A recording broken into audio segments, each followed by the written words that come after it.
À l'émission aujourd'hui, les producteurs de grains de l'Est ontarien connaissent une récolte plutôt difficile cette année. Et le SCC vous propose des collations davantage écolo. Chers Dynamo, c'est aujourd'hui le mardi 19 novembre 2019. Bienvenue à En Bref.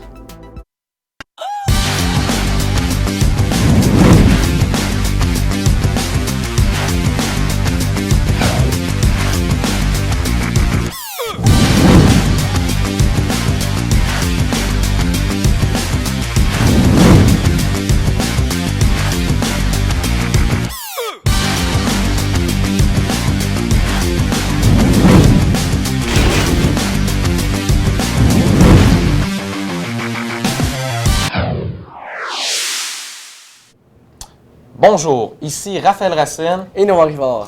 Bienvenue à En Bref. Les enseignants anglophones du secondaire de l'Ontario sont prêts à débrayer si les négociations avec le gouvernement du premier ministre Doug Ford restent au point mort.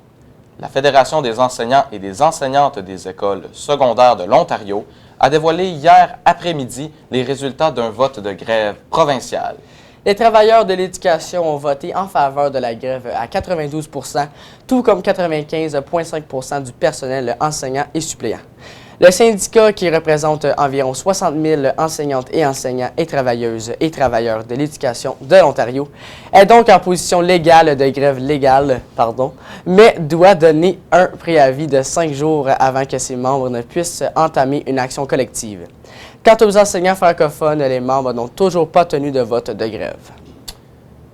5 stations de ski ont profité de la neige plutôt hâtive cette année pour ouvrir leurs portes pour la saison. En tout, 5 stations de ski, dont celle du camp Fortune et la station Sommet Mont-Saint-Sauveur, ont accueilli leurs premiers skieurs cette fin de semaine. Notons toutefois que la neige qui est tombée plus tôt cette année ne fait pas que des heureux. C'est une période particulièrement désastreuse pour les producteurs de grains de l'Est ontarien.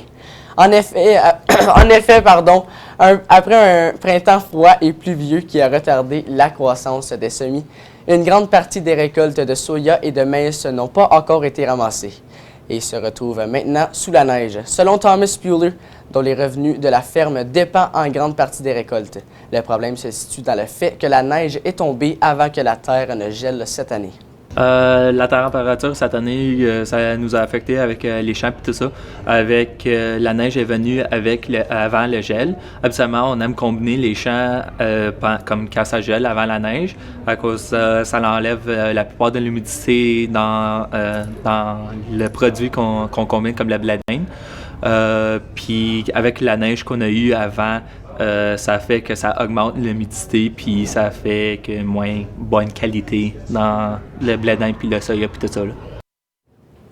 En plus d'une baisse de rendement, la neige provoque une forte baisse de la qualité des grains et des coûts de récolte plus élevés. On écoute Thomas Puller à nouveau. Le fait que la neige est venue avant que le gel est venu, ça fait que pour nous, ça nous coûte plus cher et plus de travail pour faire tout sécher et tout ça. Puis en même temps, ça nous fait perdre un pourcentage de notre récolte.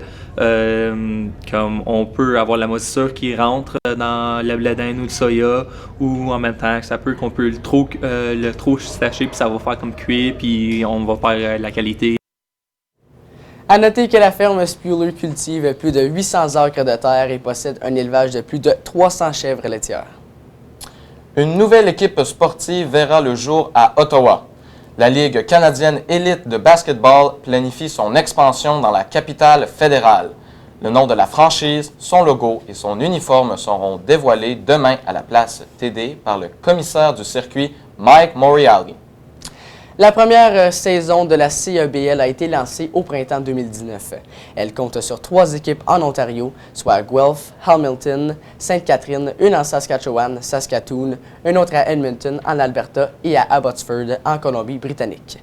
Ottawa sera la 7e formation lorsque la prochaine saison commencera à l'été 2020. Ballon panier junior et senior. Message aux garçons intéressés à jouer pour l'équipe de ballon panier junior ou senior de l'école. Il y aura une pratique aujourd'hui après les heures de classe.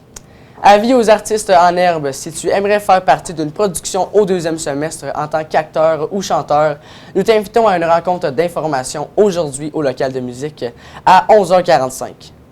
Sortie de magasinage de Noël.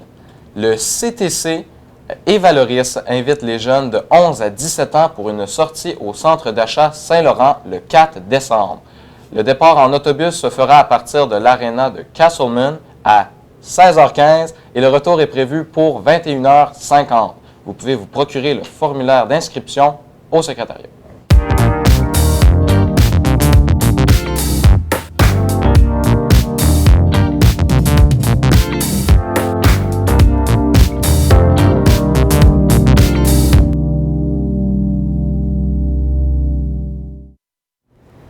Nous recevons de notre studio ce matin Chloé Lafrance qui fait partie du comité écolo. Elle vient nous proposer un nouveau concept pour la collation santé que nous offrons à la pause de 9h45 ici à l'ECC. Bonjour Chloé, ça va bien? Oui, toi? Oui, ça va, merci. Donc, vous avez un nouveau projet à nous proposer. Vous voulez offrir des collations santé plus écolo. Oui, donc Mme Demers, qui s'occupe des collations santé, a une idée d'offrir des parfaits aux petits fruits et yogourts plus écologiques. Et pourquoi voulez-vous rendre ces collations plus écolo? Nous avons remarqué que les verres de plastique qu'on donne des parfaits au yogourt se retrouvent aux déchets. Ça prend 50 ans pour se faire décomposer complètement. Donc, juste à l'école, dans une année, on produit 13 000 kg de déchets. Ceci, juste 42 % est recyclé. De quelle façon les élèves de l'école pourront-ils obtenir cette collation plus écolo? Donc, les élèves peuvent apporter un pot de cette grosseur-ci avec leur nom bien indiqué à Mme Demers quand elle donne les collations santé le lundi, mardi et mercredi. Et quelle journée de la semaine seront servis les parfaits aux petits fruits? Tu as dit lundi, mardi et mercredi. Donc, nous savons que le comité écolo continue sa sensibilisation de réduction des déchets. Est-ce que vous avez d'autres astuces à nous donner? Tout en effet. On a des ustensiles réutilisables de dynamo pour les élèves pour réduire encore plus notre production de déchets. Excellent. Donc, merci beaucoup, Chloé, pour ton temps ce matin. Pas de problème. Passe une belle journée.